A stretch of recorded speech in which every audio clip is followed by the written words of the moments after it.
Dans notre lecture des Actes des Apôtres, nous en arrivons au chapitre 13 et 14. Nous sommes toujours, je vous le rappelle, dans cette seconde grande partie du livre des Actes des Apôtres, lorsque la parole de Dieu est en chemin pour aller rejoindre tous le plus loin possible. Nous avons vu déjà comment la parole de Dieu a franchi quelques frontières. Avec Saint Pierre, nous avons vu comment elle a pu rejoindre Corneille qui était prêt à recevoir cette parole. Nous franchissons comme une nouvelle étape avec la description d'un premier voyage missionnaire, le voyage missionnaire d'un groupe dont fait partie Paul et dont Paul deviendra progressivement en quelque sorte le leader. Nous voyons ainsi cette parole de Dieu désormais annoncée aussi bien aux païens qu'aux juifs. Et nous allons voir comment cela va se mettre en place progressivement au fil du récit et de ce grand discours de Paul, en particulier à la synagogue d'Antioche de Pisidie.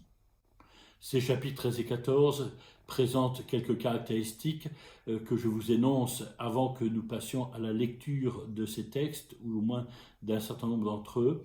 Tout d'abord, nous voyons se mettre en place dans ces chapitres ce qu'on va appeler les voyages missionnaires d'un groupe dont Paul fait partie et dont il deviendra petit à petit le leader, jusqu'à devenir dans les Actes des Apôtres la grande figure du missionnaire itinérant, fondateur de communautés chrétiennes, annonçant la parole de Dieu inlassablement sur toutes les routes de l'Empire romain de l'époque.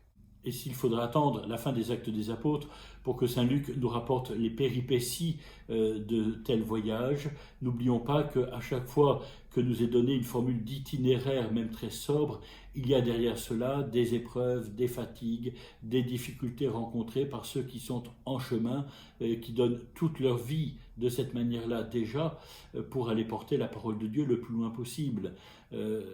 Pensez à ce que Paul dira lui-même lorsqu'il témoignera de ses voyages dans sa seconde épître aux Corinthiens au chapitre 11. Souvent à pied sur les routes avec les dangers des fleuves, les dangers des bandits, les dangers venant de mes frères de race, les dangers venant des païens, les dangers de la ville, les dangers du désert, les dangers de la mer, les dangers des faux frères. J'ai connu la fatigue et la peine, souvent le manque de sommeil, la faim et la soif, souvent le manque de nourriture, le froid et le manque de vêtements, sans compter tout le reste, ma préoccupation quotidienne, le souci de toutes les églises. Tout d'abord donc la mise en place de ce qu'est un voyage missionnaire, et dès ces chapitres 13 et 14, nous aurons quelques caractéristiques que nous retrouverons ensuite dans les autres voyages missionnaires après le chapitre 15. Évidemment, ce que ces chapitres 13 et 14 apportent surtout, c'est la manière dont l'annonce de l'Évangile désormais peut être dirigée vers tous, sans jamais abandonner le judaïsme, évidemment, mais sans jamais se limiter désormais au judaïsme. La parole de Dieu est adressée à chacun de ceux qui sont prêts à l'accueillir. Et nous verrons aussi comment l'annonce de la bonne nouvelle ne pourra jamais passer par la séduction, par la confusion. Nous verrons comment il faudra résister à toute forme de syncrétisme dont ce monde gréco-romain de l'époque est pourtant si friand. Voilà comment commence ce premier périple missionnaire au début du chapitre 13. Nous sommes dans l'église d'Antioche, dont nous avions vu la fondation au chapitre 11 des Actes des Apôtres. Un jour, tandis qu'il célébrait le culte du Seigneur et jeûnait, l'Esprit Saint dit « Mettez-moi donc à part Barnabé et Saul en vue de l'œuvre à laquelle je les ai appelés. » Eux donc, envoyés en mission par le Saint-Esprit, descendirent à Séleucie, d'où ils firent voile pour Chypre. Tout d'abord, notez bien que le point de départ de cette mission, ce n'est pas, encore une fois, le projet des disciples, mais c'est bien l'œuvre de l'Esprit Saint. C'est l'Esprit Saint qui envoie en mission, et c'est cet Esprit Saint qui va guider pas à pas la mission de ce groupe de l'église d'Antioche. Les mentions du culte du Seigneur, de la communauté qui jeûne, qui prie et qui impose les mains à ceux qui vont partir en mission, montrent bien que ceux qui partent ne le font pas en leur nom propre. D'abord, personne ne part seul, on part toujours à plusieurs. Le témoignage est porté par plusieurs témoins. Cette bonne nouvelle est annoncée par une communauté, mais c'est bien l'ensemble de la communauté d'Antioche qui porte ces témoins et qui les envoie au nom de la communauté en mission, en réponse à l'appel de l'Esprit Saint. Quel va être l'itinéraire de cette mission? Pour le moment, ils ne partiront pas encore très loin, ou plus exactement, ils ne partiront pas tellement au-delà de ce qu'ils connaissent. Barnabé, qui mène la mission au début de ce chapitre 13 et qui est mentionné en premier, lui est originaire de Chypre, comme on le sait depuis le chapitre 4 des Actes des Apôtres. Paul, lui, est de Cilicie. Eh bien, vous allez voir que le mouvement de la mission, précisément, les fait passer par Chypre et les fait arriver en Asie mineure, pas très loin de la Cilicie, donc de la patrie de Paul. Et donc, on peut penser que lorsqu'ils arrivent à Antioche de Pisidie, qui sera le point le plus important de cette mission, Paul a dans cette ville quelques connaissances, quelques points d'appui. Ils vont là où ils ont déjà des points de repère. La première étape de ce périple conduit les missionnaires à Chypre. Ils vont rencontrer le proconsul Sergius Paulus, ils vont s'opposer à ce magicien, faux prophète juif, terminologie évidemment très négative dans la Bible, qui montre bien qu'on est face à une situation de syncrétisme.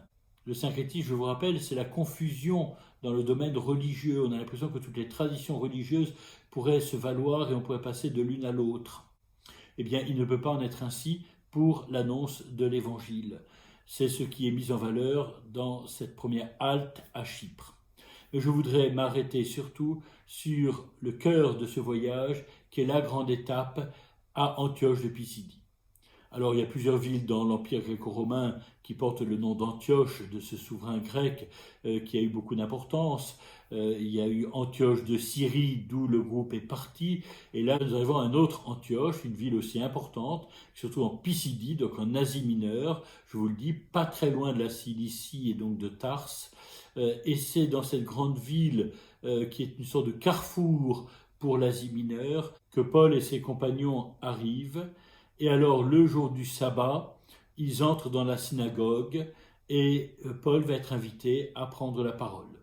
Il y a là quelques éléments que l'on peut souligner. Tout d'abord, le lien que Luc nous invite à faire entre plusieurs figures de son œuvre, comment il met en parallèle les figures de Pierre au commencement à l'église de Jérusalem et la figure de Paul, grand discours missionnaire de Pierre devant les Juifs de Jérusalem, grand discours de Paul ici dans la synagogue d'Antioche de Pisidie. Et puis ces deux figures de Pierre et de Paul qui sont mises en parallèle avec Jésus lui-même dans l'Évangile.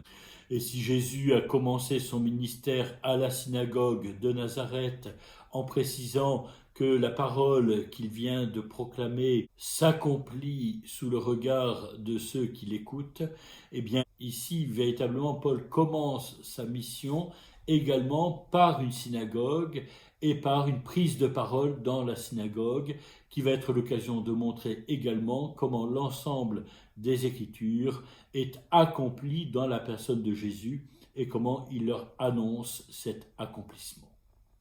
D'autre part, nous sommes tout à fait dans la liturgie synagogale de l'époque.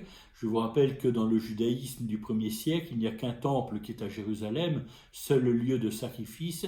Toutes les autres communautés juives se rassemblent dans des synagogues autour de la parole de Dieu, de la proclamation d'un passage de la Torah, c'est-à-dire les 5 premiers livres de la Bible, la loi avec un L majuscule, et puis un commentaire de cette Torah par un ou plusieurs textes pris ailleurs dans les Écritures.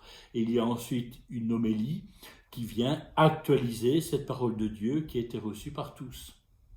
C'est dans ce contexte-là que Paul, invité par ceux qui l'ont accueilli, va prendre la parole et proclamer le kérigme.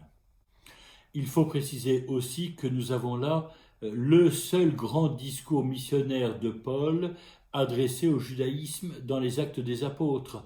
Paul va passer de ville en ville, prêchant de synagogue en synagogue, mais Luc n'aura plus besoin de détailler le contenu de ce discours missionnaire, puisque nous l'avons là ici, dans cette prédication à la synagogue d'Antioche de Pisidie. Et nous pouvons regarder, même un tout petit peu rapidement, ce grand discours de Paul. Les chefs de la synagogue leur envoyèrent dire « Frères, si vous avez quelques paroles d'encouragement à dire au peuple, parlez. » Paul, dans sa prédication, procède à la manière d'un midrash, c'est-à-dire d'une actualisation de l'Écriture. Ici, on peut reconnaître comme texte de référence dans l'Écriture le second livre de Samuel, le chapitre 7, un de ces très grands textes de l'Écriture qui contient les promesses faites à David et concernant sa descendance. C'est l'origine de l'attente messianique. Et c'est à partir de ce chapitre 7, et en particulier de ce verset 12, « J'élèverai ta descendance après toi », que Paul va construire tout ce commentaire, retraçant une partie de l'histoire d'Israël jusqu'à précisément cette figure du roi David. Et à partir de ce verbe « j'élèverai », il va proclamer la résurrection, non pas de David, mais de celui qui est le vrai fils de David, c'est-à-dire Jésus lui-même. Paul complète sa prédication par quelques références à d'autres passages de l'Écriture. On peut penser en particulier au psaume 2. « J'énoncerai le décret du Seigneur, il m'a dit, tu es mon fils, moi aujourd'hui je t'ai engendré. » On peut penser aussi à Isaïe 55, verset 3. « Je conclurai avec vous une alliance éternelle, réalisant les faveurs promises à David. » Et puis enfin, une référence au psaume 16. « Tu ne peux abandonner mon âme au Sheol, tu ne peux laisser ton ami voir la fosse. » Avec cet appui de l'Écriture vient aussi le témoignage donné par Jean-Baptiste. Tout cela permet à Paul de proclamer le kérigme, comme nous l'avons vu à plusieurs reprises dans la bouche de Saint Pierre. Jésus, mort, ressuscité, nous en sommes les témoins. Et comme toujours, le discours missionnaire se poursuit par l'annonce du salut. Alors ici, la formule est particulièrement intéressante parce qu'elle prépare ce que nous trouverons au chapitre 15 des Actes des Apôtres. Nous le verrons lors de notre prochain cours. C'est sûrement le verset le plus important de ce très grand discours de Paul, chapitre 13, verset 38. « Sachez-le donc, frères, c'est par lui que la rémission des péchés vous est annoncée, l'entière justification que vous n'avez pu obtenir par la loi de Moïse, c'est par lui que quiconque croit l'obtient. » Et vous commencez à être habitué, je pense, à ces formules qui énoncent le salut avec ces différentes caractéristiques que l'on rencontre dans chaque discours missionnaire. Tout d'abord, le salut est lié à la personne de Jésus, au nom de Jésus. Ensuite, il s'agit bien de la rémission des péchés. Et enfin, de l'affirmation suivante, « Quiconque croit obtient cette rémission des péchés, obtient le salut. » Cette interpellation très forte qui, comme dans les précédents discours missionnaires, est immédiatement accompagnée de ses effets, des effets de cette parole. Après que l'assemblée se fut séparée, nombre de Juifs et de prosélytes qui adoraient Dieu suivirent Paul et Barnabé, et ceux-ci, dans leurs entretiens, les engageaient à rester fidèles à la grâce de Dieu. Jusque-là, tout va bien, et saint Luc insiste, vous voyez, toujours sur cette puissance et cette fécondité de la parole missionnaire de l'Église. C'est après que tout va se compliquer, et je voudrais insister avec vous quelques instants sur la suite de ce séjour de Paul et de ses compagnons à Antioche de Pisidie. Nous passons d'un sabbat à l'autre, et durant cette semaine, la parole de Dieu a pu croître et se multiplier, au point que, précise le texte, presque toute la ville s'assembla pour entendre la parole de Dieu. Et c'est là qu'au lieu que les Juifs d'Antioche de Pisidie se réjouissent que la parole de Dieu soit proclamée à tous, il va y avoir cette fermeture, ce blocage, décrit ainsi. À la vue de cette foule, les Juifs furent remplis de jalousie et ils répliquaient par des blasphèmes aux paroles de Paul. Les versets 46 et 47 sont certainement parmi les plus importants des Actes des Apôtres. C'est après la première étape qui avait été vécue par Pierre et Corneille, c'est l'ouverture, j'allais dire presque définitive, de la foi chrétienne, de la bonne nouvelle du salut à tous. Et cela a lieu dans cette ville Carrefour, qui est située sur ce plateau d'où on a une vue qui s'étend très loin. Et cette proclamation est le fait ici de Paul et de Barnabé, qui déclarèrent « C'était à vous d'abord qu'il fallait annoncer la parole de Dieu, puisque vous la repoussez et ne vous jugez pas digne de la vie éternelle, eh bien, nous nous tournons vers les païens. Car ainsi nous l'a ordonné le Seigneur, je t'ai établi lumière des nations, pour que tu portes le salut jusqu'aux extrémités de la terre. » La grande nouveauté de cette proclamation est enracinée dans l'Écriture par cette référence au poème du serviteur d'Isaïe. Habituellement, on voyait dans ces poèmes l'annonce de Jésus lui-même. Ici, on perçoit que ces poèmes désignant ce serviteur concernent aussi les disciples du Christ ressuscité, ceux qui vont être chargés par lui précisément de porter cette bonne nouvelle et de devenir à leur tour lumière des nations pour porter le salut jusqu'aux extrémités de la terre. Luc est toujours attentif à souligner le fruit de l'accueil de la parole du Seigneur portée par les témoins. C'est ici le cas encore au verset 48. Tout joyeux à ces mots, les païens se mirent à glorifier la parole du Seigneur et tout cela embrassèrent la foi qui était destinée à la vie éternelle. Et nous trouvons alors l'un de ces sommaires auxquels nous sommes maintenant habitués dans les Actes des Apôtres. Ainsi la parole du Seigneur se répandait dans toute la région. Mais la joie des païens fait contraste ici avec l'opposition de plus en plus forte et dramatique des Juifs qui s'opposent à cette ouverture de la parole de Dieu à tous. Mais les Juifs montèrent la tête aux dames de condition qui adoraient Dieu ainsi qu'aux notables de la ville. Ils suscitèrent de la sorte une persécution contre Paul et Barnabé et les chassèrent de leur territoire. Et c'est ainsi qu'ils partent à Iconium. À Iconium, il se passe la même chose qu'à Antioche de Pisidie. Saint Luc apporte quelques précisions intéressantes pour bien comprendre désormais quelle est la dimension de l'annonce de la parole du salut. C'est ce que nous avons au début du chapitre 14. Tout d'abord, ils continuent à entrer dans la synagogue des Juifs. Ils parlèrent de telle façon qu'une grande foule de Juifs et de Grecs embrassèrent la foi, et que désormais la parole de Dieu est vraiment destinée à tous, aussi bien des Juifs que des Grecs. Et puis au verset 2, nous voyons aussi cette opposition qui va être à la fois le fait de certains Juifs et de certains Grecs. Les Juifs restaient incrédules, excitèrent les païens et les indisposèrent contre les frères. Au verset 4, nous avons cette formule qui va désormais être caractéristique de l'accueil de la parole de Dieu. La population de la ville se partagea. Désormais se réalise ce que nous avions déjà perçu dans les discours missionnaires et de Pierre et de Paul. Quiconque croit recevra par le nom de Jésus la rémission de ses péchés. Quiconque croit, c'est-à-dire que désormais la ligne de partage, la nouvelle ligne de partage ne se trouve plus entre Juifs et Grecs, entre ceux qui appartiennent à une communauté et ceux qui appartiennent à une autre communauté. Il ne s'agit plus de critères extérieurs à la personne, mais désormais la ligne de partage traverse chacun des cœurs. C'est à chacun de choisir, d'accueillir ou de refuser d'accueillir la parole, de croire ou de refuser de croire. Que l'on soit juif ou que l'on soit grec, désormais il s'agit de poser un choix.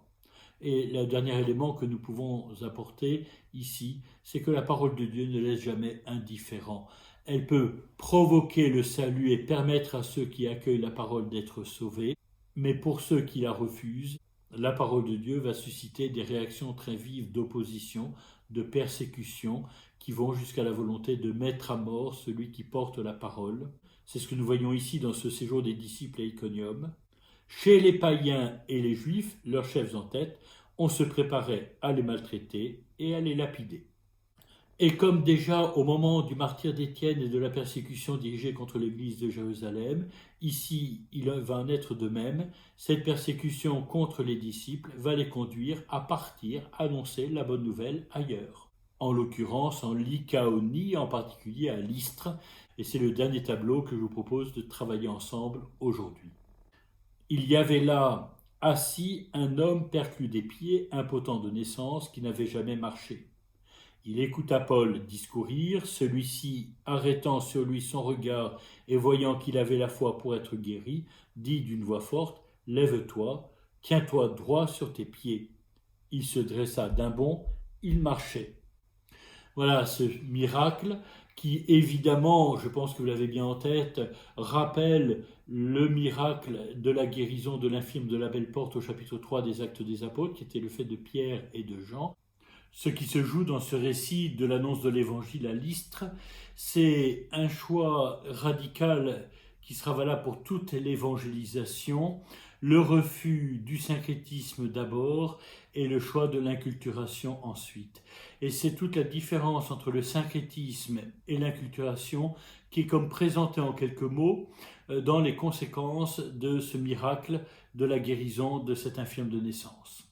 Il faut savoir tout d'abord qu'à Lystre, il semble que nous soyons uniquement en monde païen. Il n'est pas fait mention ici de synagogue ou de communauté juive. Également, dans cette ville de Lystre, il semble que l'on ne parlait pas tellement grec, mais plutôt lycaonien, cette langue que Paul et Barnabé ne comprennent pas. Et cela va faire partie du récit des conséquences de la guérison de cet infirme de naissance. Et nous voyons immédiatement dans le récit ce qui relève du syncrétisme, cette réaction face à la guérison de cet infirme de naissance.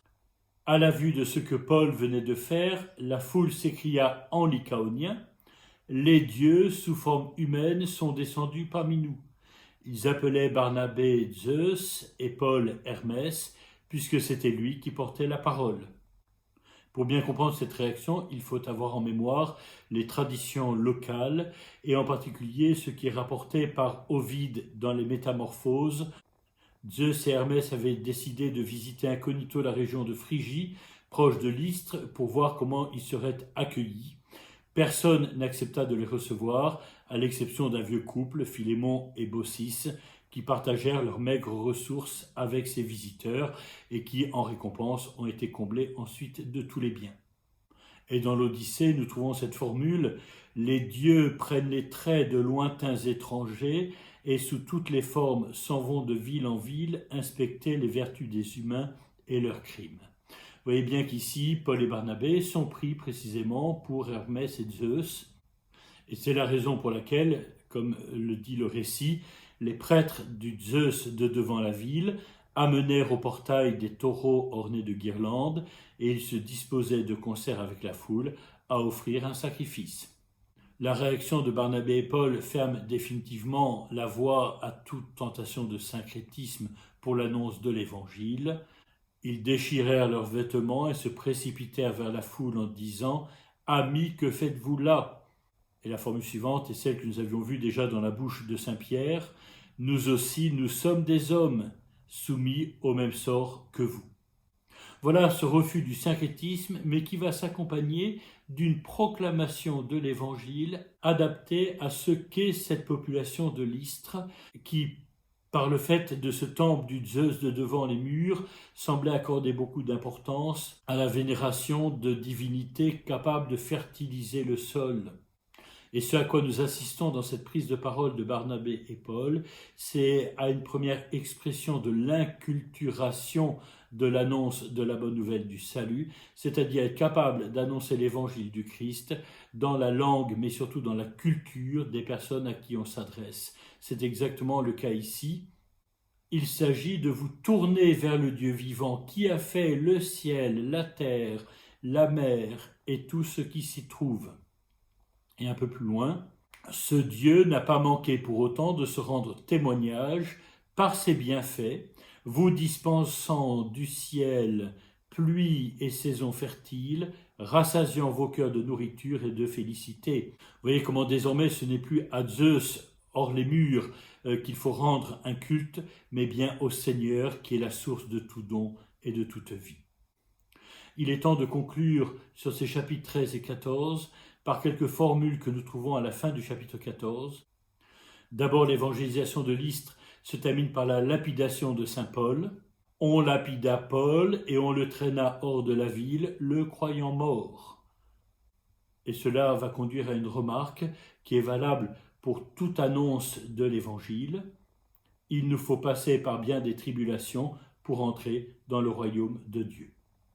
Deuxièmement, partout où ils passent, et en particulier lorsqu'ils reviennent visiter les communautés qu'ils avaient fondées, ils désignèrent des anciens. Voyez comment déjà il ne suffit pas simplement d'annoncer l'évangile et de convertir, encore faut-il organiser la communauté chrétienne. C'est l'importance des institutions, ici l'institution de ces anciens. Et nous retrouvons là toujours la même préoccupation de saint Luc. Il ne suffit pas de convertir, mais il s'agit ensuite de vivre en communion. Eh bien, l'organisation de l'Église et les institutions sont au service de la réalité de cette communion. Enfin, lorsque les missionnaires reviennent à Antioche d'où ils étaient partis, ils peuvent proclamer, et c'est par cette formule que je vais terminer cet enseignement de ce jour, Dieu a ouvert aux païens la porte de la foi.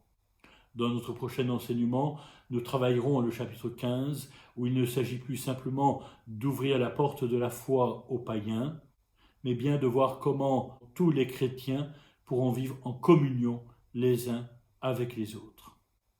Et c'est à la fois le grand défi et le grand mystère de l'Église au cœur de ce monde.